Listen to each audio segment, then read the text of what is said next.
ఓం నమో వెంకటేశాయ. తిరుపతిలోని అలిపిరి బస్టాండ్ దగ్గర ఉన్న భూదేవి కాంప్లెక్స్లో ఎస్ఎస్డి టోకెన్లు మరియు దివ్య దర్శనం టోకెన్లు జారీ చేస్తారు. మరిన్ని విషయాలు తెలుసుకుందాం. ఎస్ఎస్డి టోకెన్లు ప్రతిరోజు సాయంత్రం 4 గంటల నుండి తర్వాత రోజుకి దర్శనానికి జారీ చేస్తారు. ఎస్ఎస్డి టోకెన్లు సుమారు 12 నుండి 18,000 టోకెన్లు జారీ చేస్తారు.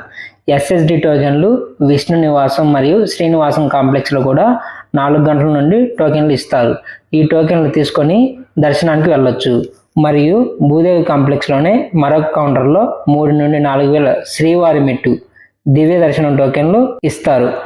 దివ్య దర్శనం టోకెన్లు తీసుకున్న భక్తులు ఖచ్చితంగా శ్రీవారి మెట్టు మార్గంలోనే నడిచి వెళ్ళాలి. 1200వ మెట్టు దగ్గర టోకెన్ స్కాన్ చేసుకొని తిరుమలకు నడిచి వెళ్ళాలి. అలిపిరి నడక మార్గంలో వెళ్ళదలుచుకున్న భక్తులు ఎస్ఎస్డి టోకెన్లు తీసుకొని వెళ్ళొచ్చు.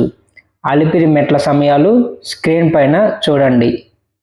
మరిన్ని తిరుమల అప్డేట్స్ కోసం మన ఛానల్ని సబ్స్క్రైబ్ చేయండి, షేర్ చేయండి. ఓం నమో వెంకటేశాయ.